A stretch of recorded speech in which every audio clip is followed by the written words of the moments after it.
ZEE5 ಇರುವಾಗ ನೀವು ನಿಮ್ಮ ನೆಚ್ಚಿನ ಶೋಗಳನ್ನ ಎಂದಿಗೂ ಮಿಸ್ ಮಾಡಿಕೊಳ್ಳುವುದಿಲ್ಲ. ಅದು ಸಂಪೂರ್ಣ ಉಚಿತವಾಗಿ. ನಾನೇ ಬಂಗಾರಮ್ಮ ಅವ್ರ ಮೇಲೆ ಕಂಪ್ಲೇಂಟ್ ಕೊಟ್ಟೆ ಅಂತ ಅನ್ಕೊಂಡಿದ್ದಾಳೆ. ನಿಜವಾಗ್ಲೂ ಅಕ್ಕ, ಶ್ರೀ ಅವರೇ ಕಂಪ್ಲೇಂಟ್ ಕೊಟ್ಟಿದ್ದು. ಅಷ್ಟಕ್ಕೂ ಅವ್ರು ಮಾಡಿದ್ರಲ್ಲಿ ತಪ್ಪೇನಿತ್ತು ಹೇಳು? ಕೆಲವೊಂದು ವಿಷಯದಾಗೆ ಸರಿ ತಪ್ಪು ಅನ್ನೋದಕ್ಕಿಂತ ಅದರಿಂದ ಬೇರೆಯವ್ರಿಗೆ ಇವನ್ ತೊಂದರೆ ಆಯ್ತದೆ ಅನ್ನೋದು ಯೋಚನೆ ಮಾಡಬೇಕಾಯ್ತದೆ. ಸರಿ ತಪ್ಪು ಮನ್ಸನ್ಗೆ ಎಲ್ಲ ಸಮಯದಾಗೂ ಮುಖ್ಯ ಆಗಕ್ಕಿಲ್ಲ, ಭಾವನೆಗಳು ಮುಖ್ಯ ಆಯ್ತದೆ. ಒಪ್ತೀನಿ. ಆದ್ರೂ ಅಕ್ಕ, ನಾನೇನಾದ್ರೂ ಬೇಕು ಅಂತ ಹೀಗೆ ಮಾಡಿದ್ನಾ? ನನ್ನ ಆಸೆ, ಕನಸು, ಜೀವನನೇ ಹಾಳು ಮಾಡಿ ನಾನು ಈಗಿರೋ ಪರಿಸ್ಥಿತಿ ಕಾರಣ ಆದವ್ರ ವಿರುದ್ಧ ಮಾತಾಡಿದ್ದೆ ತಪ್ಪ? ನಾನು ಬರೀ ನನ್ನ ಬಗ್ಗೆನೇ ಯೋಚನೆ ಮಾಡಿಕೊಂಡು ಬೇರೆ ಎಲ್ರಿಗೂ ತೊಂದರೆ ಕೊಟ್ಬಿಟ್ಟೆ ಅನ್ಸುತ್ತೆ. ನಾನು ಸ್ವಾರ್ಥಿ ಅಲ್ವಾ? ಇಲ್ಲ ಸ್ನೇಹ, ನಾನು ಹಿಂಗೆ ನಡ್ಕೊಳ್ಳೋದ್ರಿಂದ ಅವಂಗೆ ಇಷ್ಟೊಂದು ತೊಂದರೆ ಆಗತ್ತೆ ಅಂತ ನನ್ಗೆ ಗೊತ್ತಿರಲಿಲ್ಲ. ಸ್ನೇಹ ಸಮಾಧಾನ ಮಾಡ್ಕೊಳ್ಳವಿ. ನಿಂಗೆ ದುಃಖ ಪಡೋವಂಥದ್ದು ಏನೂ ಆಗಿಲ್ಲ, ಎಲ್ಲ ಸರಿ ಹೋಯ್ತದೆ. ಅದು ನೀನು ಹೇಳ್ತಿದ್ಯಾ, ಆದ್ರೆ ಅವ್ವನೇ ಹೇಳಲಿಲ್ವಾ ನಾನೇ ಸಮಸ್ಯೆನ ದೊಡ್ಡದು ಮಾಡ್ತಿದ್ದೀನಿ ಅಂತ? ಅಲ್ಲ ಅಕ್ಕ, ನೀನೇ ಹೇಳು.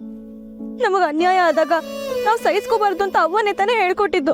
ಸ್ನೇಹ ಅವನ ಮನ್ಸಿಗೆ ಸರಿ ಇಲ್ಲ ಕಣವಿ. ಮೆಸ್ ಬಗ್ಗೆ ಸ್ಯಾನ ಮನ್ಸಿಗೆ ಹಚ್ಕೊಂಬಿಟ್ಟವಳೆ. ಅದಕ್ಕೆ ಏನೋ ಒಂದು ಎರಡು ಮಾತನ್ನ ಹೆಚ್ಚಿಗೆ ಆಡೋದ್ಲು ಆಟಯ್ಯ. ಇನ್ನು ಅದ್ರ ಬಗ್ಗೆ ಜಾಸ್ತಿ ತಲೆ ಕೆಡ್ಸ್ಕೊಳಕ್ ಹೋಗ್ಬೇಡ, ಎಲ್ಲ ಸರಿ ಹೋಯ್ತದೆ. ನನಗೆ ಹಾಗೆ ಅನಿಸ್ತಿಲ್ಲ ಅಕ್ಕ. ಹೆಣ್ಮಕ್ಳು ತವ್ರ ಮನೇಲಿ ಇರೋವರೆಗೂ ತಂದೆ ತಾಯಿಗೆ ಹೊಣೆ ಆಗೋದ್ರಲ್ಲಿ ಅರ್ಥ ಇದೆ. ಆದ್ರೆ ನಾನು ಮದುವೆ ಆದ್ಮೇಲೂ ಅವಾಗ ಹೊರೆ ಆಗ್ಬಿಟ್ಟಿದ್ದೀನಿ. ಇಲ್ಲ, ಇನ್ ಮುಂದೆ ಹೀಗಾಗದೇ ಇರೋ ಥರ ನೋಡ್ಕೋತೀನಿ. ಅಕ್ಕ, ನಾನು ಒಳ್ಳೆ ಸೊಸೆಯಾಗಿ ಬಂಗಾರಮ್ಮನ ಮನೆಗೆ ಹೋಗ್ಬೇಕಾ ಅಥವಾ ಶ್ರೀ ಅವ್ರಿಗೆ ಒಳ್ಳೆ ಹೆಂಡತಿ ಆಗಿರ್ಬೇಕಾ? ನಾನು ಅವ್ರಿಬ್ರ ಹತ್ರ ಚೆನ್ನಾಗಿದ್ರೆ ಅವ್ವನ ಆರೋಗ್ಯ ಸರಿ ಹೋಗುತ್ತೆ ಅನ್ನೋದಾದ್ರೆ ನಾನು ಅದಕ್ಕೂ ತಯಾರಾಗಿದ್ದೀನಿ. ಆದ್ರೆ ಶ್ರೀ ಅವ್ರು ನನ್ಗೆ ಮಾಡಿದ ಮೋಸನ ಮಾತ್ರ ನಾನು ಯಾವತ್ತೂ ಕ್ಷಮಿಸಲ್ಲ. ಆ ಬಂಗಾರಮ್ಮ ನಿನ್ನ ಸೊಸೆ ಅಂತಾನು ಒಪ್ಕೊಳ್ಳಲ್ಲ. ಸುಮ್ನಿರು ಅಂತ ಮಾತ್ರ ಹೇಳ್ಬೇಡ ಅಕ್ಕ. ಅಲ್ಲ ಸ್ನೇಹಕ್ಕ, ನೀನ್ ಯಾವಾಗ್ಲೂ ನಿನ್ ಬಗ್ಗೆ ಮಾತ್ರ ಯೋಚನೆ ಮಾಡ್ತೀಯ ಅಂತ ಅನ್ಸಲ್ವಾ? ನೀನ್ ಬಂಗಾರಮ್ಮನ ಮೇಲೆ ಕಂಪ್ಲೇಂಟ್ ಕೊಡೋದೇ ಬೇರೆ, ಆದ್ರೆ ಮಗ ಅವ್ವನ ಮೇಲೆ ಕಂಪ್ಲೇಂಟ್ ಕೊಡೋದಂದ್ರೆ ಏನರ್ಥ? ಶ್ರೀ ನಿನ್ ನಂಬಿಕೆ ಉಳಿಸ್ಕೊಳಕ್ಕೆ ಏನ್ ಬೇಕಾದ್ರೂ ಮಾಡ್ತಾರೆ ಅಂತ ಅಲ್ವಾ ಅರ್ಥ? ಇಷ್ಟು ದಿವಸ ಅವ್ರು ಇದೆಲ್ಲ ಮಾಡಿದ್ದು ನೀನ್ ಪ್ರೀತಿ ಪಡ್ಕೋಬೇಕು ಅಂತಾನೆ. ಪ್ರೀತಿನ ಸತ್ಯದ ದಾರಿಲೂ ಪಡ್ಕೋಬಹುದು. ಹೌದಾ? ಶ್ರೀ ಅವ್ರು ನಿನ್ನ ಹತ್ರ ನೇರವಾಗಿ ಬಂದು ನನ್ ಬಡ್ಡಿ ಬಂಗಾರಮ್ಮನ್ ಮಗ, ನನಗ್ ಒಂದಕ್ಷರನೂ ಓದಕ್ ಬರಲ್ಲ, ಆದ್ರೆ ನಾನು ನಿಮ್ನ ತುಂಬಾ ಇಷ್ಟಪಡ್ತಿದ್ದೀನಿ ಅಂತ ಹೇಳಿದಿದ್ರೆ ನೀನ್ ಒಪ್ಕೋತಿದ್ಯಾಕ? ಇಲ್ಲ, ನೀನ್ ಒಪ್ಕೋತಿರ್ಲಿಲ್ಲ. ಅದಕ್ಕೆ ಶ್ರೀ ಅವರು ಪ್ರೀತಿ ಕಳ್ಕೊಳ್ಳೋ ಭಯದಲ್ಲಿ ಹೀಗೆ ಮಾಡಿದಾರಷ್ಟೇ. ನನ್ಗೂ ಹಂಗೆ ಅನ್ಸ್ತೈತೆ ಕಣವಿ. ನೀನಿಂದ ಅವನ ಬಗ್ಗೆ ಯೋಚನೆ ಮಾಡ್ತಿದ್ರೆ ಅಲ್ಲಿ ಶ್ರೀ ಅವರು ನಿನ್ ಪರವಾಗಿ ನಿಂತು ಅವ್ರ ಅವನ ವಿರೋಧ ಕಟ್ಕೊಂಡವ್ರೆ. ಇನ್ ಮುಂದಕ್ಕೆ ಅವ್ರ ಅವನ ಮುಂದೆ ಅವ್ರು ಹೆಂಗ್ ಮುಖ ಕೊಟ್ಟು ಮಾತಾಡ್ತಾರೋ ಏನೋ. ಹೌದಲ್ವಾ? ನಾನು ಇದನ್ನ ಯೋಚನೆನೇ ಮಾಡಿರ್ಲಿಲ್ಲ. ದಿಟ ಹೇಳ್ಬೇಕು ಅಂದ್ರೆ ಶ್ರೀ ಅವರು ನಿನ್ಗೋಸ್ಕರ ಏನ್ ಬೇಕಾದ್ರೂ ಮಾಡ್ತಾರೆ. ಅವ್ರ ಬಗ್ಗೆ ಹೊಸಿ ಯೋಚನೆ ಮಾಡೋದು ಒಳ್ಳೇದು ಕಣವಿ.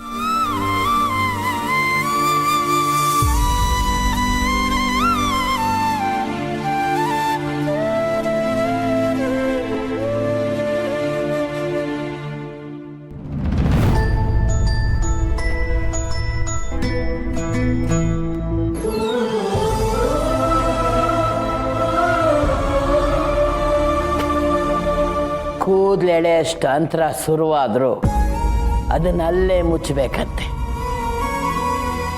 ಇಲ್ಲ ಅಂದರೆ ಭೂಮಿ ಬಾಯಿ ಬಿಡ್ದಂಗೆ ಕವಲೊಡೆದು ಎಲ್ಲ ಸಂಬಂಧಗಳು ಬಾಚ್ಕೊಂಡು ತಿಂತವೆ. ಕಂಟೆ ಕಂಟೆ ಕಂಟೆ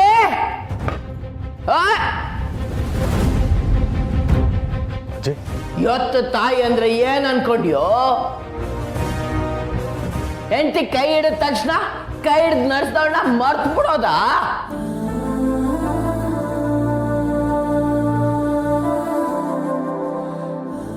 ನನ್ನ ಮಗಳಿರೋದನ್ನ ದೂರ ಕೊಡಕ್ಕೆ ಧೈರ್ಯನ ನಿನಗೆ?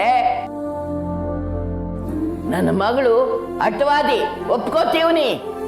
ಆದ್ರೆ ಸ್ವಾಭಿಮಾನ ಬಿಟ್ಟು ನಡೆಯೋಳಲ್ಲ, ಧರ್ಮ ಬಿಟ್ಟು ನಡೆಯೋಳಲ್ಲ. ಹಿಂಗಿದ್ರು ಅವಳ ಮ್ಯಾಕೆ ದೂರ ಕೊಟ್ಯಾ? ಅದ್ ಹೆಂಗ ಕೊಟ್ಟೆ? ಅವಳು ಯಾರು ಕೇಳೋರಿಲ್ಲ ಅಂತನ? ನಾನಿವ್ನಿ ಹೇಳ, ಅದ್ ಹೆಂಗ್ ದೂರ ಕೊಟ್ಟೆ ಅಂತ? ಅಜ್ಜಿ ನಾನು ಹೇಳಿದ್ನಲ್ಲ ಅವನ್ ಮ್ಯಾಕೆ ನಾನು ನೋಡ, ಕಾರಣ ಯೋನೇ ಇರ್ಬೋದು, ಆದ್ರೆ ನಿಮ್ಮ ಅವ್ವಂಗೆ ಸ್ವಂತ ಮಗನಿಂದ ಹಿಂಗಾಗದೆ ಅಂತ ಗೊತ್ತಾದಾಗ ಅವ್ನ ಮನ್ಸಿಗೆ ಏನ್ ಅನ್ಸುತ್ತೆ ಅಂತ ಯೋಚಿಸಿದ್ಯಾ? ಹೋಗೋ, ನಿಮ್ಮ ಅವ್ವಂತವ ಕ್ಷಮೆ ಕೇಳು, ಹೋಗೋ ಅಂತ ಹೇಳ್ದೆ.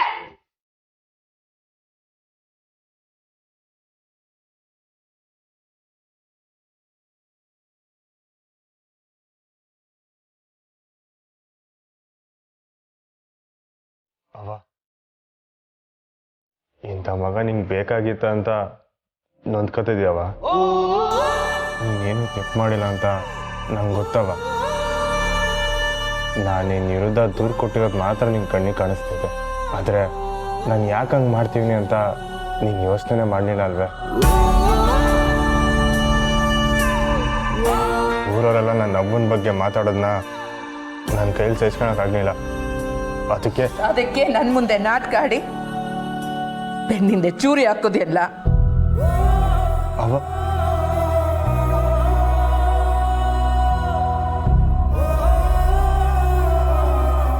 ಊರವರೆಲ್ಲ ನೀನೇ ಮೆಸ್ಸಿಗೆ ಬೆಂಕಿ ಇಟ್ಟಿರೋದು ಅಂತ ಬಾಯಿಗೆ ಬಂದಾಗ ಮಾತಾಡ್ತಿದ್ರು. ಆ ನಂಜವ ಆಟ ಅಲ್ಲವ, ಸ್ನೇಹ ಕೂಡ ನಿನ್ನ ತೆಪ್ಪಾಗಿ ತಿಳ್ಕೊಂಡ್ಬಿಟ್ಟಿದ್ಲು. ಅವರೆಲ್ಲ ನಿನ್ನ ಮೇಲೆ ಆಪಾದನೆ ಒರೆಸ್ತಾ ಇದ್ರು, ನಾನು ಸುಮ್ಕೆ ಇದ್ದೆ. ಯಾಕಂದರೆ ಬರೀ ಮಾತನಾಗೋರ ಪ್ರಶ್ನೆಗೆಲ್ಲ ಉತ್ತರ ಹೇಳೋಕ್ಕಿಂತ ಸಾಕ್ಷಿ ಸಮೇತ ನನ್ನಬ್ಬ ನಿರಪರಾಧಿ ಅಂತ ಎಲ್ಲರ ಮುಂದೆ ಸಾಬೀತು ಮಾಡಬೇಕಾಗಿತ್ತು. ಅದಕ್ಕೆ ದೂರು ಕೊಟ್ಟೆ.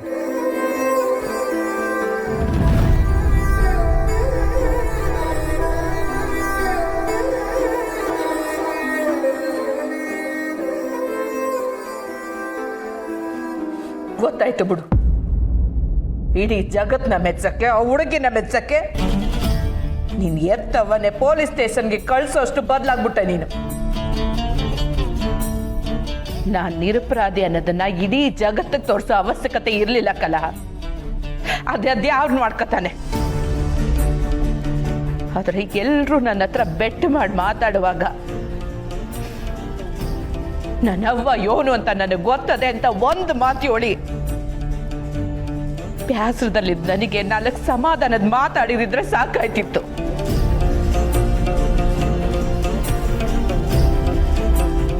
ಅಪ್ಪ ನಾನು ಹೇಳಿದ್ದು ಸಾಕು. ಜಾಸ್ತಿ ಆದಷ್ಟು ಮನಸ್ತಾಪಗಳು ಜಾಸ್ತಿ ಆಯ್ತದೆ. ZEE5 ಆಪ್ ಡೌನ್ಲೋಡ್ ಮಾಡಿ ಎಲ್ಲಾ ಸಂಚಿಕೆಗಳನ್ನು ಸಂಪೂರ್ಣ ಉಚಿತವಾಗಿ ನೋಡಿ.